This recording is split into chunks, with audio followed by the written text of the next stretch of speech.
From that time on, Jesus began to show his disciples that he must go to Jerusalem and undergo great suffering at the hands of the elders and chief priests and scribes, and be killed, and on the third day be raised.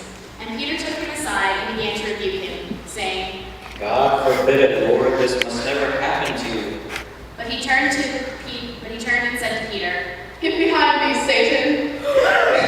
You are a stumbling block to me, for you are setting your mind on not divine things, but on human things. Then Jesus told his disciples, If any of you want to become my followers, let them deny themselves and take up their cross and follow me. For those who want to save their life will lose it, and those who lose their life for my sake will find it. For what will it profit them if they gain the whole world but forfeit their life? Or what will they give in return for their life? For the Son of Man is to come with his angels in the glory of his Father for what has been done. Truly I tell you, there are some standing here who will not taste death before they see the Son of Man coming in his kingdom. The Gospel of the Lord. Praise to you, O Christ. Wait. We're not leaving. We're not done yet. Don't you remember? I do remember. I think they forgot. So, now what I'd like you to share with the congregation is some of your thoughts about what you think the disciples were thinking when they first heard Jesus say that he was going to go to the cross.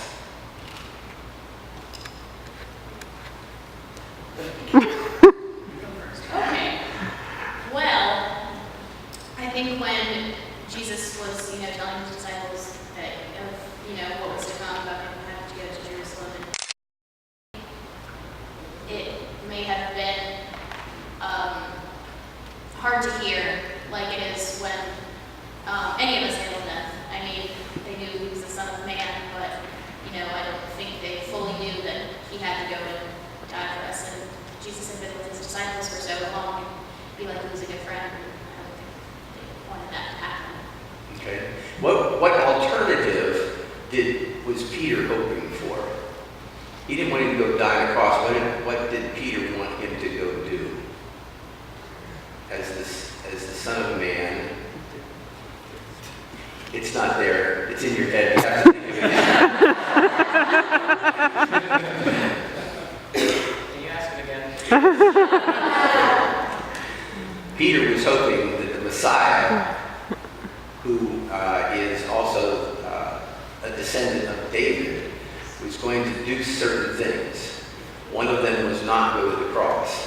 What did Peter want him to do?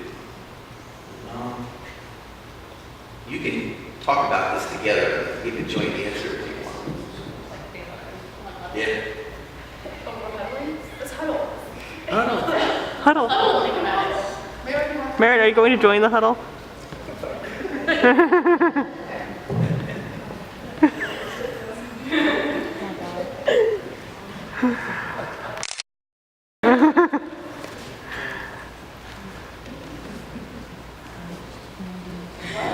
And the answer is? Well, didn't Peter want him to become king? Yes. Yes.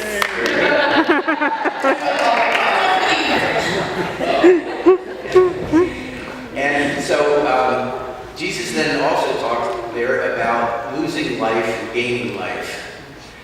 And he said that we were to give up our lives and follow him. And it was by losing our life that we would gain life. What was that all about? Well, I suppose giving up your life, I guess means trust Jesus, and he will show you the way. Because I guess. So for the disciples who were with him, it was fairly easy to follow. I mean, they were there with Jesus in the living flesh. So how do we today go about giving up our lives to follow Jesus? Any ideas on that? Yes, we come to church.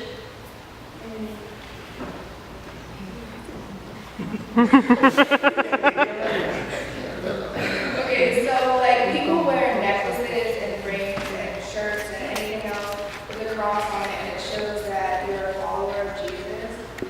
And it's not always easy to follow Jesus, but it should be one of the most important things in our lives, to be a follower of Jesus. Okay. And what do Jesus' followers do other than wear necklaces and rings and things? What do they do in their actions?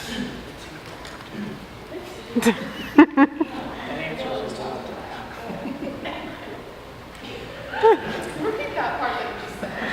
I don't Said, so, in addition to wearing rings and necklaces, how do Christians show that they follow Jesus? By their actions. Their actions, what they do. Praise to God. Pray, yes. What else? They can talk about it in the community and like spread the word. Yes. Okay. They pray. Yes. They get baptized. Yes. Forgive people. Yeah. That's a good one. Mary, you gonna add one? We do things not because we want to get something out of helping someone. We do it out of the kindness of our hearts, which is what Jesus wanted us to do. All right, very good. So, anybody else have questions for them? Do you have questions for them? I want to ask the congregation,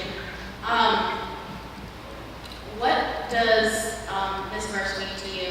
What do you think it's saying? For what will it profit them if they gain the whole world but forfeit their life?